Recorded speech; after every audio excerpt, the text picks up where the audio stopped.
Do the intro. Hey guys, we are live. I'm Jeff with eBay Addicts, and I got a brand new guest for you guys today. His name is the Residual Hustler. Tom, how are you doing today? I'm good. How are you doing? I'm doing well. Thanks for coming on and hanging out with me. I'm a subscriber of your channel, a big fan of your YouTube channel. So go ahead and introduce yourself to our audience real quick. Tell everybody who you are, where you're from, and let them know what it is that you do. Hey, everybody. My name is Tom Young, also known as the Residual Hustler, and I live in the beautiful Pocono Mountains of Pennsylvania area in the middle of the woods where I love it. I got the deer going through the yard, the bear going through the yard. And what I do is I have been selling online, actually eBay. I started back in, I think, 1995, but started selling on Amazon in 2015. That has led to other platforms, Merch by Amazon, KDP Publishing, and my own private website, but mostly a big e-commerce seller. Right. So today's title of our video is going to be, how he makes $100,000 a year from his one-car garage. So I thought that would be a really good title for a video. So go ahead and tell people a little bit about what you do. Your main source of income is reselling through eBay and Amazon. And so tell people a little bit about how you got started in this resale game, because you didn't always used to be a reseller, right? So tell people a little bit about how you got started into reselling and a little bit about your backstory and a little bit about your journey. All right. Well, it started back in 2010. I was actually going through a divorce, pretty depressed, wanted to do a lot of things, but couldn't because my hands were tied. Then 2012, I met my current wife, started dating. She just encouraged me to go after all my dreams and everything I wanted to do. So in 2010, I actually joined a network marketing company, and that being around the people, that started to build my confidence again. Actually got me out of a 2-ish year depression that I was in. And it built up my confidence again. And I started to go after things, positive things. And then it was that was 2012. And after 3 years, 2015, one of the people within my circle mentioned that they were selling on Amazon. And at that time, I didn't even know that you could sell on Amazon. I had no idea. And I said, what are you talking about? And he told me, he said, it's called Amazon FBA, Fulfillment by Amazon.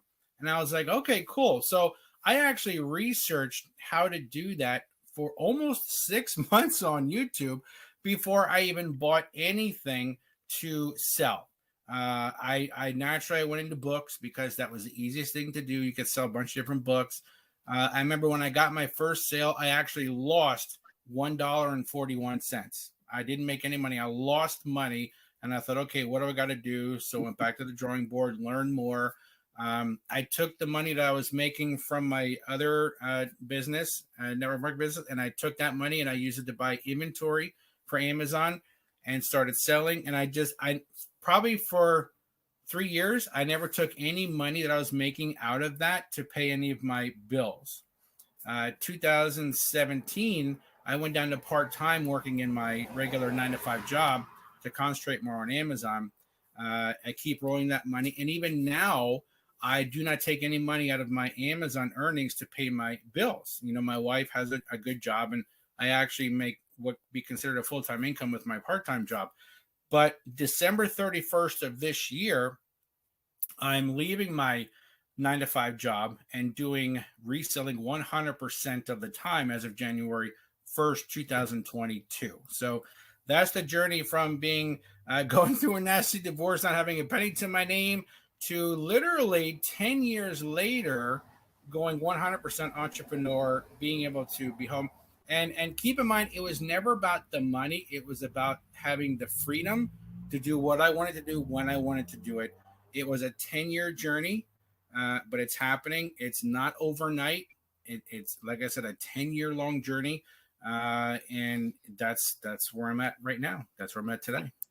Yeah. So basically you had one of your friends that told you about reselling on Amazon FBA. You did your research. You did research for 6 months trying to find out as much information as you could learn about it. Then when you started selling, at first you were selling stuff at a loss because it was your learning curve. It's like people go to college for 4 years or they go to trade school for a long time to learn a trade. But so it's like you're still kind of paying your dues. You're kind of learning the ropes. And Yeah. so the cool thing is that maybe you're able to get some positive feedback or positive reviews on your account. And you said you started off selling books. And what do you mainly sell right now on your Amazon FBA business? I have switched to grocery and apparel. I sell all kinds of grocery items, and that includes some household cleaning items, but all kinds of groceries, snacks, food. I'm just looking at what I have here. I sell a ton of coffee, a ton of tea, and anything that people like consumables, they'll buy over and over. Toothpaste is another one, deodorant. I'm just trying to think what else. Anything grocery wise or health and beauty wise that I can get at a grocery store. As far as apparel and clothing, aside from the Merch by Amazon stuff with my own designs, I will go to Ross, TJ Maxx, Burlington, Ollie's is another one. Bulldog Liquidators. If there's a Bulldog Liquidators near you, I will go to them. They're a liquidation company that sells to the public. They have a retail stores. I happen to have one just opened up about a year ago, 2 miles from my house. But I look for, I can sell Nike, the bigger brand stuff. So I look for that right now when I go to Ross and TJ Maxx in Burlington. I'm looking for Nike and Under Armour jackets, Champion jackets, anything like that. Because here in the Northeast, we're getting ready to come into winter in a month or so. So anything jacket wise, I can usually get at Ross for around $25-ish, like a Nike jacket, and sell for upwards of $100. And do that all day long. When the back to school was coming in, I was getting anything high brand, even Air Jordan backpacks and Nike backpacks, and buying them for Ross for $20-ish and selling them for $60 on Amazon over and over and over again. And actually, they're still selling now, even though school's already started. So but my biggest thing I concentrate on is anything grocery and anything high brand apparel related. All right, now Tom, speak to our audience. If someone is in your shoes where you were 10 years ago, maybe they don't know a lot about reselling, they don't know a lot about selling on Amazon, or maybe they heard about it and it's like every time they get some momentum, they're gated in all these different categories. They're kind of iffy to kind of put their foot in the water. What kind of information or knowledge can you give them to help them out? Because they know when they get started, they're going to be gated in a lot of categories. Like you can't start off right away selling, Nike apparel stuff on Amazon. You're going to be gated in those categories. So kind of give them some words of encouragement, or maybe 2 or 3 tips or piece of advice to help them get started on their journey, because this is your 6-figure a year business. And everybody, I tell you guys all the time, whether you're starting a reselling business or a YouTube channel, whatever it is, everybody starts off at 0, and then you just kind of work your way up from there. So can you give us some words of wisdom or words of encouragement to help them out? Yeah, I coach a lot of people, and the biggest thing that happens, I find, is why they don't last more than 3-ish months is because when they're out at stores and they're scanning things, they're scanning all the stuff that they can't sell, like the Nike and Adidas and the Champion, all that stuff, and they can't sell those stuff. And they say, Tom, I can't sell anything on Amazon. And I say, listen, go to the book section of your store. Even though when I first started, I went to the dollar store and I would scan the books at the dollar store. And there were a lot of books that I found at the dollar store that I could buy for $1 and sell for like $10. The profit in there is maybe like $2 or $3 per book. It depends on the weight of the book. But even though it's not a lot of not a lot of profit, it's something to start building your knowledge as to what to look for when you're out somewhere else. In my area on the East Coast, there's a Ollie's Bargain Center, and Ollie's has a humongous section of books that are all brand new. I started going into those sections of the books, and I look for how-to books. I'll give you an example. When Corona hit and we were all home, but I was still going out to Ollie's buying books, I was buying books where how to knit, how to crochet, how to this, how to that, how to this, how to that, buying those and selling those online and I would buy them for roughly $4 or less, and they were selling for upwards of $30 because everybody was home and they were bored out of their minds, and they were like, "Oh, I'll buy this book on how to crochet for $20. I paid $4." So books is the biggest thing. Another thing that a new person can look for is home goods, some pots and pans, things like that. Tefal is a good one that a new seller can sell. Something that you would keep like cakes or pies or something like that in. Those you can find anywhere. I think Big Lots has a lot of those stuff. Preparation H. Preparation H at your discount store. If you can find that, a new seller, I believe, can still sell that and do very well with that, because a lot of people don't want to go out to the store and purchase that stuff. They'll buy it online. So anything like that. But my biggest advice is it doesn't matter if you think you can sell it or not. Just scan it, and you'll be surprised as what you can sell. There are some brands, and I can't remember them all, but there are some brands that even as a new seller, if you scan it and it says you're restricted, but you click on that on your phone to try to get ungated, it'll ungate you automatically. You just have to open up, the category to do it, which is very easy to do on your phone in the store. So biggest advice is just scan everything. You may get, you will get frustrated, but you're going to learn what you can and can't sell. And the more you stay consistent after around 6 months of selling on Amazon, the more Amazon is going to grant you and open up more categories for you to sell there. And the last part of advice is if you're scanning something and Amazon says you're restricted on your phone and you're looking at your phone and it says click to, try to get ungated, click that button every single time, because roughly maybe 30-40% of the time, Amazon is going to say, you know what, we'll allow you to sell this, and you may be surprised. And now all of a sudden, that product on the shelf that you scan, it may be coffee, like Green Mountain Coffee. Now all of a sudden, you can sell it where you couldn't 5 minutes ago, and then stock up on those consumables and go from there. But scan everything and just keep learning. Right. Yeah, I was going to say the same thing. Is that if let's say you bought a book for $1 and it sold for 10, and you made $2, $3, $4 profit. Well, the idea isn't that you started off making huge profit. The idea is that you're slowly building your feedback up. You're slowly expanding your relationship with Amazon, and over a period of time, you're going to start getting ungated in other categories. Also, you can order stuff in from wholesalers and send in the receipt from that and be able to get ungated in categories as well, right?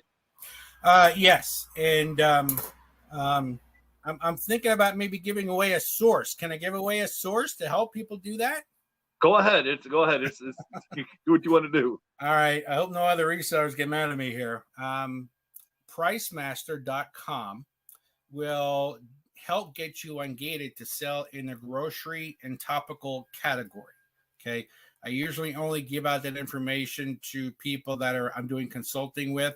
I have a guide on my website where I sell that, but in order maybe to help out somebody new here, what you can do is you go to, I have a sample of it right here. Let me get it real quick. If you go to pricemaster.com, okay, I hope no other resellers are going to get pissed at this, but if you go to, it's okay, go ahead. It's for the community. If you go to pricemaster.com and you buy something like Axe shampoo, anything Axe, I went to pricemaster.com. This was to get ungated in the Axe, for the Axe, the brand, which is also the topical category. And I bought a box like this of the product. Okay. Now there's 12 of them in there. You only have to buy 10. So there's 12 in the box. So I bought a box. Now you can see I used 2 for myself. But what you do is when you place that order and you get it in and you get your invoice from pricemaster.com, you go to that particular Axe product online. You go to scan it. You see, I can't sell it. You click on, see if I can sell it. It's going to ask you to upload a document. You take the invoice from pricemaster.com that you use that shows that you bought 10 of these. You upload that as a PDF or an image through your phone app. And then Amazon, hopefully within a day or two, will approve you to sell the brand Axe. Now, If you get approved, you're approved to sell the Axe brand and probably also in the topical category. Topicals is anything that you put on your skin and can include some makeup, but anything like sunscreening that you put on your skin. If you get denied, send in that invoice again. Do it again. You may have to do it 20 times before Amazon approves you. It's just bots. When Amazon gets it, it's bots. Yes, no, yes, no. If you have to send in the same exact receipt 20 times, they get ungated. Once you get ungated, it opens up the floodgates for a whole lot of other kind of product. And that's how you can get into like consumables where you can find one thing like the Axe body wash here and be able to buy it from Price Master over and over and over again and continue to sell it for a consistent profit. Right. So now I wanted to ask you, is it better for you to do Amazon FBA or do you do merchant fulfilled as well? I do 98% FBA where I ship everything in. Now you can see here, I've got some products that are that I fulfill from my house. It's only because I buy a lot of them. I also, in the past, recently this year, I bought out 2 eBay stores. One was jewelry buyout, and another one was like an electronics buyout from local friends within an hour or so from me that I know personally. And I bought out their inventory because they want to get out of eBay. Like the one, I have a Sony camera unit that actually is a bracket for a helmet. When I bought the one gentleman's buyout, I bought 1,500 of those. I'm not going to send in 1,500 of those to Amazon. I sent in 100 and I have the rest here. But I have 2 listings on Amazon. One where Amazon sends out to the customer and another merchant fulfilled listing for the same product where I ship it out. But I do like over 95% fulfilled by Amazon because I just don't want to hold all the inventory. Right, I'm with you. So, what advice would you have to help grow and expand your reselling business? Because earlier you said that you reinvest a lot of your capital back in your business. You cannot be afraid to spend money.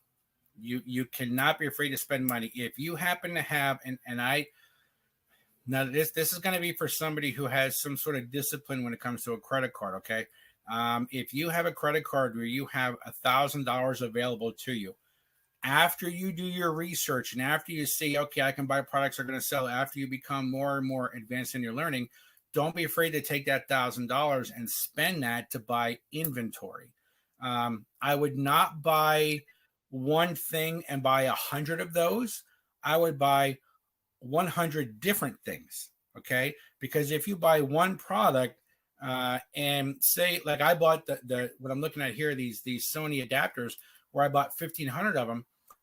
As a new seller, I wouldn't have bought so many at once, but I bought out his whole store. So I know that they'll sell over time, but that's okay. I have enough capital that I can, buy all those at once, and I'm okay with that. But as a new seller, don't be afraid to spend money that you have available to you to buy stuff. Okay. Like I said, in the beginning, don't go deep. Don't buy 100 of one thing. Go wide, buy 100 different things, and you're going to learn what sells and what doesn't. Okay, cool. Now, can you expand a little bit more about how you run your business out of your garage? So somebody else is watching this and are like, hey, I have a 1-car garage or a 2-car garage. I have spare time. Tell me more, Tom, of what I need to learn or what I need to do. Kind of give us the ins and outs of how you run your day-to-day operations out of your garage. Because you do that, you shoot YouTube videos, you do your reselling, your eBay and Amazon out of your garage. So tell us a little bit more about how you run your business and how you started from zero to grow to where you are right now. I did. When I started from zero, now my house, that's a 4-bedroom house. In my dining room, I had a bunch of stuff where I would have like eBay inventory and stuff I was getting ready to list on Amazon. So if you go back and look at some videos of me from 2017, 18, it was literally me at my dining room table, loading stuff up for Amazon and making a couple of videos from my dining room table. And then my oldest son moved out a couple years ago. He had the 4th bedroom, and then I went and I moved into that bedroom. I put in my office and I put up a bunch of shelves. And then last year, and I had a bunch of stuff in that bedroom. And then last year, I'm sorry, beginning of this year, a friend of mine reached out to me and said, "Hey, I want to sell my eBay store, including a bunch of inventory and shelves." I don't know if you can see it, but no, you can't really. I see the inventory above your head and on the shelf over there. Yep. Yeah, all of those shelves and everything here. When I went to buy out that other eBay store, and the guy had all the shelves inventory there, and I looked at my wife. I said, "Where am I going to put this?" And she goes, "It looks like it's time to go into the garage."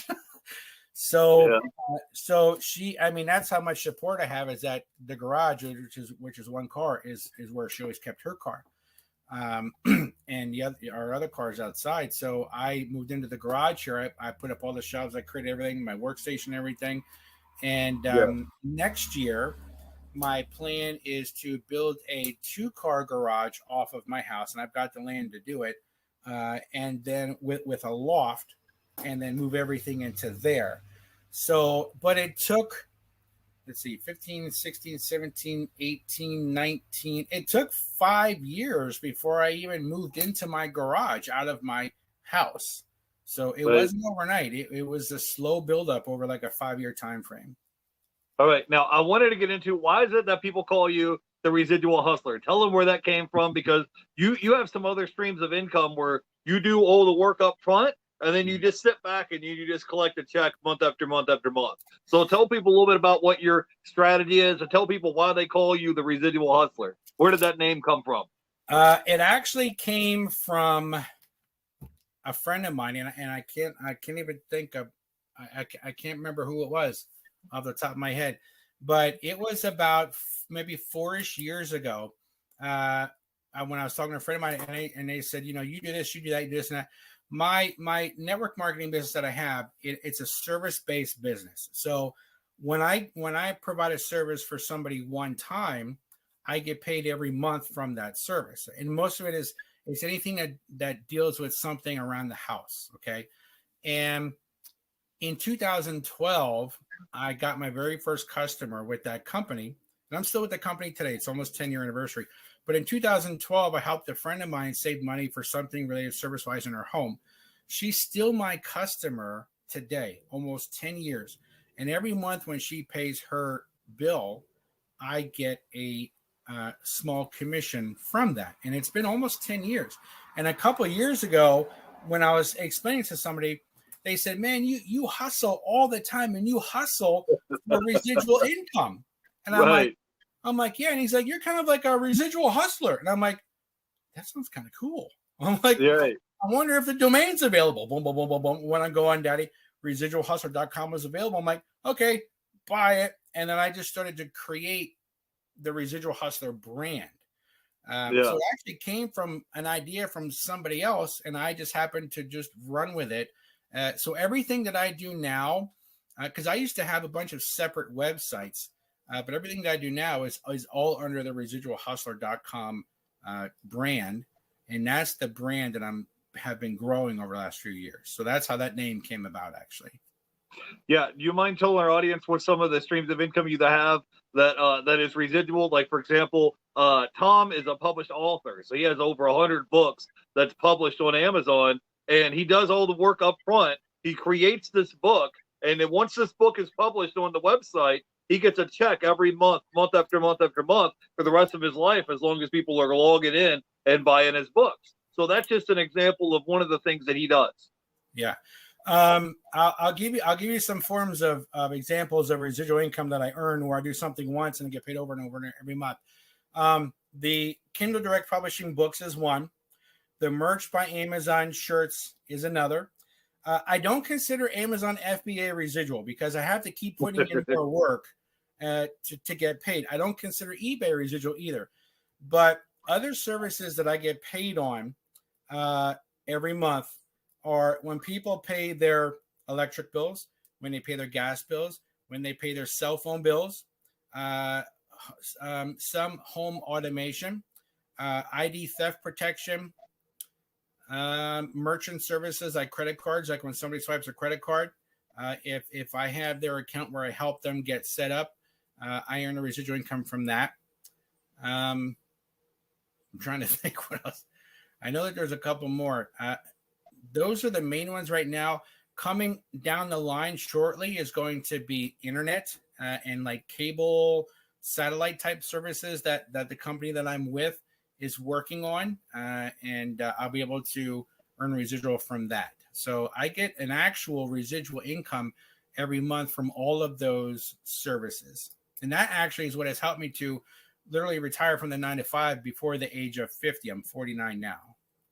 Right. So Tom, I know about, when you were talking about, doing shirts on Amazon, merch by Amazon, basically he comes up with t-shirt designs. Like there'll be a blank shirt like this. He'll come up with some kind of design to put on a t-shirt or a hat or a coffee mug. And then when people go to buy it, it's print on demand. Then they'll print your design and then ship it off to the customer for you. And it's cool that you were talking about earlier about being a published author. And so every month you get a check from Kindle Publishing. But tell me a little bit about this. I got to pick your brain when we got you on the live stream. I've never ever heard of anybody getting a check at the end of the month for somebody paying their light bill or someone paying their cell phone bill. So you have to tell us how that works. Just give us like a quick synopsis, because I've never heard that before. And I know if I don't bring it up, somebody in the chat is going to be like, why didn't you ask Tom about that? All right. I didn't know how deep you wanted me to get into that part of it, but I'll do a little quick thing here. When you go to my website, residualhustler.com, there's a little module there that says 24-7 savings. When you click on that, that actually takes you to my other website, which is my ACN website. ACN is a company that's been around for, I believe, 28 or 29 years, multi-billion-dollar company. And it's kind of like being an affiliate, if you will, because a lot of people understand affiliate marketing. Right. I'm a 1099 affiliate of theirs. And I'll give you an example. Like you're, I believe, in Florida, is it? Yep. Okay. I'm in Tampa. Go ahead. Okay. You're in Florida. I'm in Pennsylvania. Actually, my business can be done throughout all the United States. But in 19 states in the USA, I can help people save money on their electric bill or their gas bill. Okay. Now, if you, I'll give you an example. Say my neighbor gave me a copy of their electric bill. I actually can show them how to take a discount on their electric bill so that they pay less than the utility. Like right now in my area, PPL, which is the major energy supplier in my area, they're charging 7.5 to 8 to 9 cents per kilowatt, which is what you would pay normally. I can actually get people lower discounts where they pay, like maybe 1 or 2 cents lower than that. Okay. And same thing with the gas bill. So when somebody says, you know what, I want to take advantage of that discount, that I help them go to my website. We just type in some of their information with their account number and stuff. And then usually within one billing cycle, the discount is being applied to their utility company or gas company's account. And they see a little line item in there that says, oh, we see that you're with this company also. Because throughout the whole United States, utility companies are not allowed to profit from the generation and transmission part of our electric bills. Even in your state, same thing. So the utilities companies say, listen, go look for somebody who can help you pay less. I'm one of those people that actually puts a face to the industry. And that is what I've been doing since March 2012 is when I started. And that residual income is what gave me the money that I needed to buy my very first products to start Amazon. That's how the whole thing started. Wow. And so, the thing is, you have so many customers because everybody has an electric bill. Everybody has an electric bill. And you said if people pay their cell phone bill, you have a similar setup as well. It's similar to like an affiliate marketing or someone having an affiliate link, and you say, hey, sign up with my program and I'll save you money on your electric bill. Everybody would be super interested in doing that. Like, hey, sign me up. I get to say, even if it's $20 a month, that's money that they're saving off of their utility bill every month, right? I've had some people save, $4 or $5 a month. It depends, but I've had some others. My biggest one was residential wise, where I help a friend of mine save $149 a month on his electric bill. Now I have my other biggest success for something commercial, because I can do this for businesses and warehouses also, where my wife used to work. she worked at a warehouse in one of their departments, and I did a billing evaluation for electric bill. They were paying $42,000 a year for their electric, and I took it down to, I think it was like $36,000 or $37,000 a year. I was saving them $5,000 a year in their electric costs by applying the discount. When Christmas time came up at the end of that year, and they had their big Christmas party, and there were about 30 employees there, the owner said, Monica, my wife, Monica's husband, Tom, helped us save $5,000 this year on our energy costs. So what we're doing is we're taking that $5,000 in savings, and we are dividing that between our 30 employees, and that is an additional Christmas bonus on top of what you're already getting this year for Christmas. And I was like, my wife came home and she told me, I'm like, wow. So yeah, that $5,000 was given back to the employees, divided between the 30 employees, including my wife, and they got that much more on top of their regular Christmas bonus. So for that to happen, because I helped somebody, a business, save money on a utility, that to me, that was awesome. I love that so much. Right. Well, see, this is a great thing when you meet people that you never met before. You learn about things you never heard of. I've never ever heard of people getting a discount on their utility bills, because everybody uses electricity. Everybody has a cell phone bill every month. So if you can help save people money, and just by them clicking on your affiliate link and doing that, that sounds like a pretty good deal to me. So I wanted to circle back around to your reselling business, because that's where you make a majority of your income, is reselling on eBay and Amazon. So talk to me a little bit more about that. We're going to circle back to that real quick, and then I want to talk about your YouTube channel after that. Well, what do you want to know? Well, I know that you have a special brand that you have access to. So if you guys don't know, on Amazon, you can either get, I think they have private label, but you also can get exclusive brands with companies. So I know, for example, you have a potato chip line. So talk to us a little bit about how that works, because everybody, you don't start out doing it day one, but talk to me a little bit about how you get exclusive contracts with companies to sell. Like, you're the only distributor that's allowed to sell these potato chips online. So tell us a little bit about that. Well, this circles back around to my network marketing business, which is why I keep doing both. I had somebody join my team, and that person happened to be a distributor of these chips. And when I was at his house doing some training with him, he had a garage filled with boxes of these chips, all different flavors. And I'm like, what the heck are you doing all these potato chips? He goes, well, I'm a distributor for the company. He goes, I distribute to like the Wawas, the different grocery stores. I deliver, that's what I do. He goes, I'm an independent guy for them. And I said, give me one of those bags. So I took a bag and I scanned the barcode. Scanned it? And I scanned it, and I'm like, I can sell this on Amazon. And there's only one other guy selling them on Amazon, and he wasn't doing much with it. And I'm like, oh, you know what? So I'm like, all right, give me that flavor bag, give me that. And I'm scanning all the barcodes, and it comes up, I can sell it, I can sell it, I can sell it. Now, a new person would not be able to do it because it's considered grocery. But I could sell everything that he had. So even though I was doing training for him for our other business, in my car was 6 boxes of different chips that I bought from him, about $200 worth before I left. And I got home and I put them on Amazon, and they started selling. I would sell them 4 bags in a box, and I kept all those home because some of the expiration dates were within 120 days. So I kept them home. I ship them out. I still ship them out now from my house.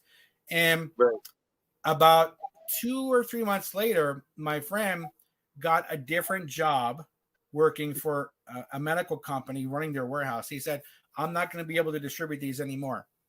So I'm like, oh, crap. All right, what do I do now?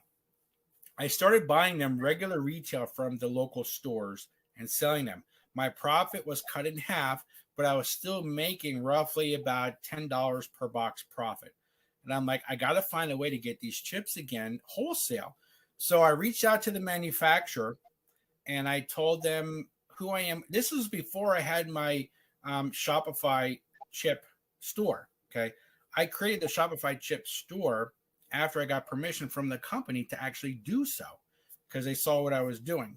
And I created an account with them. Now I'm a sole proprietor, so I have an EIN. I gave them all that information, and they said, okay, we'll sell it to you. And the beauty is that their distributor delivers to a shop right about 4 miles from my house. So they actually deliver the chips right to my door here at my house. All right. The truck pulls up and they deliver the boxes of chips. I paid them through my one credit card, and I shipped them out. And I started doing so well, I created a Shopify store and selling them through there. And I'm actually going to expand that to chips and I'm going to start looking for distributors or manufacturers that are actually near me, not overseas, but actually near me, where I can get them locally and expand it from potato chips and pretzels and stuff into snacks and kind of like build that as well. All right. Now, if you don't mind me asking, what do you pay for buy these potato chips? Wholesale? How much do you pay wholesale? And then what do they actually retail for on Amazon FBA? Or you do merchant fulfilled? I do merchant fulfilled. And I do merchant fulfilled only because the boxes, when I ship them out, they're 12 inches by 12 inches by 12 inch box. My total cost is $13 because it's about, let me think. $9 for the chips for 4 bags is my cost, and $1 for the box. So say $10 is my cost. And I sell them on Amazon for roughly $37.99 for the box shipped. So my profit per box is right around $13 to $14. So my cost is around 10 or 11, and my profit is 12 or 13. Now, people often say, well, if you send something to the customer from Fulfilled by Merchant where I got to pay for shipping, how does that work? Well, actually, Amazon kind of gives you some shipping credits. They're not enough to pay full shipping, but they're enough to help with about 75% of the shipping cost. So say shipping cost for me is going to be an extra $10. Amazon is giving me about $7 to $7.50 extra to help towards that.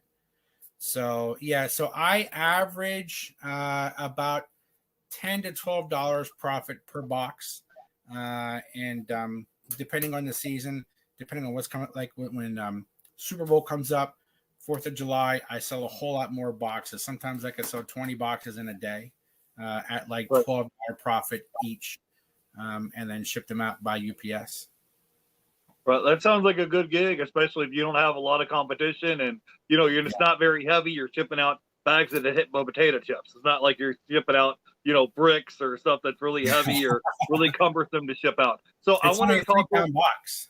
Yeah, I wanted to talk a little bit about your YouTube channel. What inspired you to start your YouTube channel? And tell people, if they haven't checked your YouTube channel out, tell them about what kind of content you make on your channel. Well, my channel I've had for a while, for a few years, and I started out by doing videos by teaching people how to build residual income with what I do with my network marketing business. And then about maybe not even a year ago, I started having more and more people reach out to me regarding Amazon and how to sell on Amazon.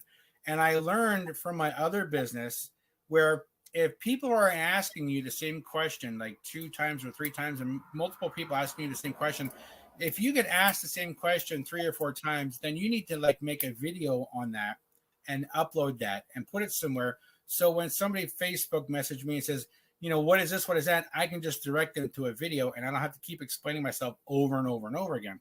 So that's what I started to do with Amazon, because I had so many people reach out to me saying, I'm this, I'm that. What do I look for? How do I get started? So my wife goes, you need to start making some videos and putting them up on your channel and just point people to those. So that's how I switched from the network marketing version to almost like 100% Amazon related. And that's when I started to take off more and more. I've got over 100 videos on there, and probably maybe 30 or so of them are related to Amazon. And I just keep building on that. Got monetized a couple months ago, and that's become another source of income for me. Okay, awesome. So you make a lot of content talking about your reselling gig and talking about a lot of different things that you're involved in. So, Tom, give us your top 3 piece of advice that you have. Like your top 3, 1, 2, 3. What will be your top 3 piece of advice that you would have to help somebody out with their reselling business or just entrepreneurship in general? You have to keep an open mind, and you cannot be afraid to look into something deeper. Okay.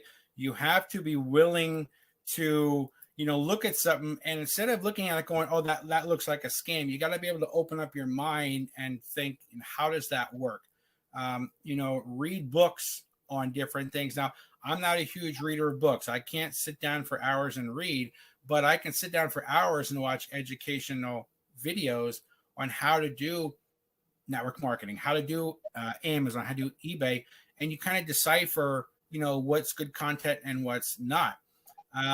Don't be afraid to do that. You've got to literally put down the TV remote, stop watching Netflix, and take an hour where you're going to do Netflix and use that hour and watch YouTube videos on entrepreneurship. Just that's one thing that I've always done. I've been doing that for years. I actually call YouTube, many of us call it YouTube University. So I have made more money learning from YouTube than I could ever at a college, because YouTube is, can be real life. I find somebody on YouTube, like Rally Roots is an example, eBay seller. You find somebody who has success. It doesn't matter what the business is, and you mimic what they do as much as you can, because they've already gone through the pain. So you try to mimic what they do. Like with my potato chip thing, I'm trying to mimic what the manufacturer has already done and just trying to model that in a small version for myself online. Don't be afraid to spend money. Scared money does not make you money.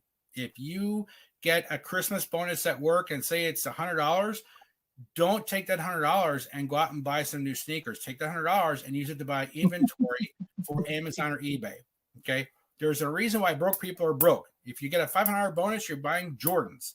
If I get a $500 bonus, I'm buying inventory. I'm going to turn that 500 into 1,000 within a 2-week time frame. So scared money does not make money. You have to be, you cannot be afraid to spend money. And the biggest piece of advice I can give you is, no matter what business it is, you're going to have friends and even family that are going to laugh in your face. They're going to laugh in your face. They're going to say, you can't do that. It doesn't work. And it's because in the beginning, you're both here. You want to go here, but they want to keep you down here. That's just the way it is in life. Your friends do not want to see you level up. And as soon as you start to do, they'll call you a sellout. They'll call you this, but you're just trying to level up to provide for your family. Many friends along my 10 years, I have. I've had many of them call me haters, unfriend me on Facebook. But when I look at their profiles now, years later, they're still in the same position they were now, crying poverty. And I'm blessed enough not to, because I didn't listen to the naysayers. I just kept focused and I kept moving forward. Okay, awesome. Let me say, we're live. Let me say hello to a few people in the chat. I wanted to say hey to Natalie Ortiz is here. Says, hey, Tom. I want to give a shout out to the Fly Reseller. Says, amazing to hear your cool streams of income. Says, super fascinating. Thanks for sharing. And I want to give a shout out to Bobby is here in the chat. I can't pronounce your full name, but he says, YouTube University for sure. More gold than bachelor's and a master's. Yeah, I mean, if you guys, like what Tom was saying earlier is that, let's say if you're in your car and you're out running around doing errands, instead of listening to radio, listen to an audio book, listen to a podcast, have something playing in the background that you can learn stuff while you're out running around, when you're at the gas station, you're at the grocery store or whatever. I'll take my cell phone now and I'll put it like right here, or I'll put some headphones in and I'll be listening to stuff while I'm out running around doing my daily errands. And if you listen, I was laughing because I tell people the exact same thing that Tom says. When you get some money, don't go buy a new pair of Jordans or, an expensive watch. Take that capital and reinvest it back into your business. Don't go out and say, okay, I've got $5,000 I can go spend on a vacation. Think to yourself, okay, what if I took that $5,000 and 10X'd it and turned that $5,000 into $50,000 and invest it into your business? And over a period of time, it's going to grow. Now, hey, Tom, I don't mean to put you on the spot, but I wanted to ask you, give us some final words of wisdom. One of your videos, you talked about how a wise man once told you that you're going to have different opportunities in your life that you're going to encounter, and you have to be smart enough to kind of like figure out what opportunities are good and which ones aren't. So if you can give us your final thoughts and words of wisdom, and then we'll let you go. Okay. I'm going to repeat what you just said, because to me, that changed my mind from day one. That's true. Many years ago, a friend of mine who's very successful did tell me, he said, Tom, he said, throughout your, and this is a gentleman in his 80s. This was a couple years ago. He said, Tom, throughout your entire life, you're going to be presented with 3 life-changing opportunities. And you have to learn to recognize them. And hopefully, if you can recognize at least one of them, it will change your direction in life forever. And he gave me some examples of, like, starting your own business or coming across something that you heard and you investigate. And I was like, okay. And in 2012, I believe one of those opportunities, would I say, crossed my desk, which was my network marketing business. I was not a fan of network marketing. I didn't like it, but because I didn't like the fact that I would try to sell products to somebody, but because it was service-based and I didn't have to sell anything, to only help people save money, I liked it. So I took advantage of that opportunity. I believe that was one of my 3 opportunities, because that day, and I'll never forget it, March 23rd, 2012, is when I said, I'm going to do this. And I took off for that. That has led me to Amazon in 2015. That led me to going from full-time to part-time in 2017. And that is leading to retiring from the 9 to 5 at the end of this year in 2021. So that opportunity, recognizing it, is leading to quitting my full-time or quitting my part-time job at the end of this year. Now, did the other 2 opportunities present themselves? I have no idea. They may have, and I missed them. Did the second opportunity already cross my path and I missed it, and the third one is still out there? I don't know. I have no idea. But I know that I was smart enough to keep an open mind to recognize one, which was my other business, and that decision changed my life forever. I will never forget March 23rd, 2012, because I kept an open mind. My best advice, keep an open mind. All right, guys, go ahead and follow our guest. All his links are going to be down below in the description below, the Residual Hustler. You won't be disappointed that you did. Go ahead and follow him, YouTube, Instagram. All the links are down below for the Residual Hustler. And yeah, guys, being an entrepreneur, it's all about being a risk taker versus being an employee where you just clock in and you do the same 9 to 5 job over and over and over again for 30 years, or you're an entrepreneur and you're all about, the definition to me for being an entrepreneur is a person that takes risk. You're taking calculated risk and you're doing something different. Maybe you don't know what the outcome is going to be. But anyways, go ahead and follow our guys. All the links are going to be down below for Tom, the Residual Hustler. Till then, I will see you guys next time on Friday. I have the Hollywood Reseller will be on Friday. Till then, you guys have a great day and we'll catch you later. Bye, everybody. Thank you. All right, bye.